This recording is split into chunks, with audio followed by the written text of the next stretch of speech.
2026 is here, and if you want to study in France, maybe in Paris, Toulouse, Bordeaux, this video is for you. In this video, I'll give you the entire steps from college search, shortlisting, documents required, visa process. So make sure you follow the entire video and do not miss out any part. I'll share you my best tips with you. Without wasting any time and without any bullshit, let's get started. Hi guys, I'm Ritesh and I did my masters from one of the top universities in France, and right now I'm working in finance. So step 1 is, guys, research and choose a program. See, France has a lot of options. Maybe you want to do something in engineering, in healthcare, in management, in luxury management, in finance. France has programs for everyone. Start with researching about the program. Go to the university websites directly. Use Campus France. Use Mon Master. Check in which language do you want to do a course. Maybe in English, or if you are fluent in French, maybe you have a B1 certificate. You can do in French. Then check if they accept GMAT, if they accept GRE, maybe they require IELTS or TOEFL. So according to this, select your programs. At least have 4 to 8 programs in your bucket list. Make them in an Excel file. This is the best tip I can give you. Prepare an Excel file and put all the links with deadlines and exams required in that sheet. After that, whenever you want to see something, you can just come back to this Excel file. Sorted, not moving around again and again. Second step is the paperwork, and guys, this can get really messy and you need to prepare way in advance.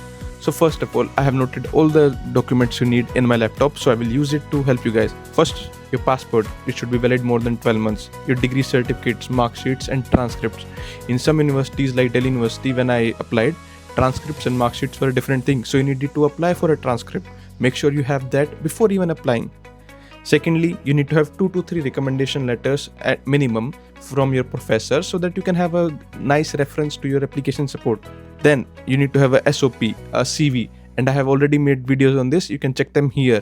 You need to have a good Europass format CV, not your work format CV. Then you need just a 1-page SOP and different SOPs for different universities. Then the test code, GMAT, GRE, maybe you give IELTS or TOEFL. You need all of this. So these are the documents which you really need before even applying for the masters. So because in every process, in every university, they do ask for it.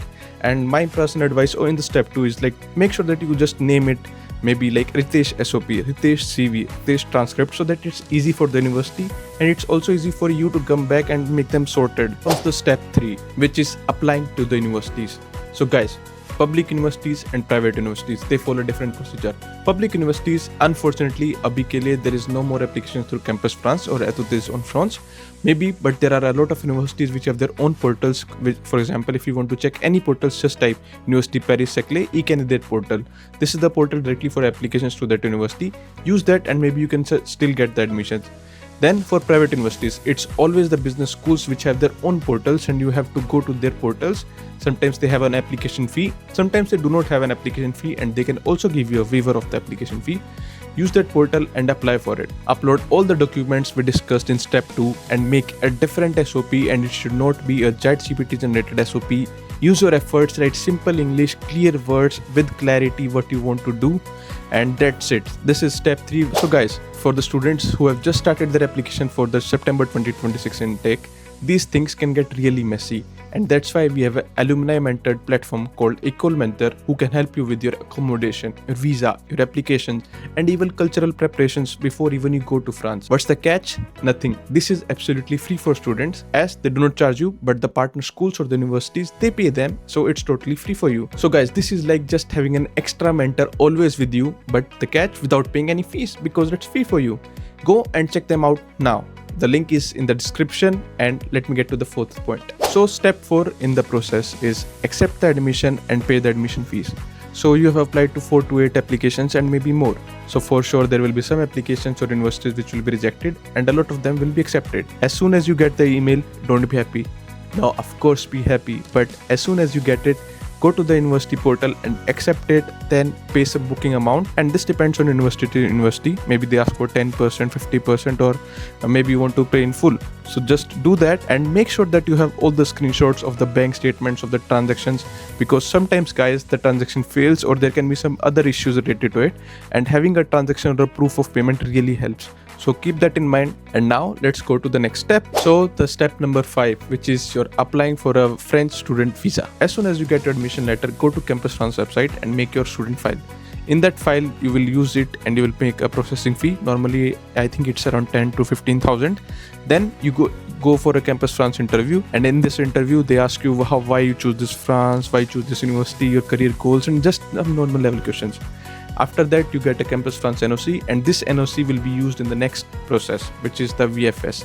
So after getting this and other financial documents, your sponsorship letters, your financial requirements, your bank statements, ITR, your admission letters, your passports, ID, everything, you go to VFS and apply for your fingerprints and your eye scans.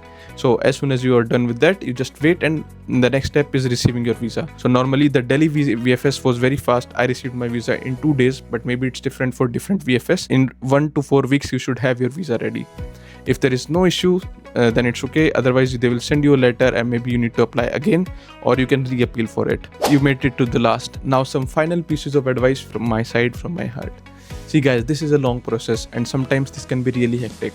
For it, just to make some easy, connect with other people who did the same process. Go to LinkedIn, go to Facebook groups and message them. Message me on LinkedIn, on Instagram, on Telegram. I'm always there to answer your questions. And also there are always some issues or the process can be hectic for some people. Use the platforms such as EcoleMentor, which can really help you and that makes the process really easy without even charging you anything. So I wish you best of luck, and if you have really any question, make it in the comments. I will make sure that I reply to each and every comment. Good luck guys, this is a long battle, but I'll see you all of you in France. See you and bye bye.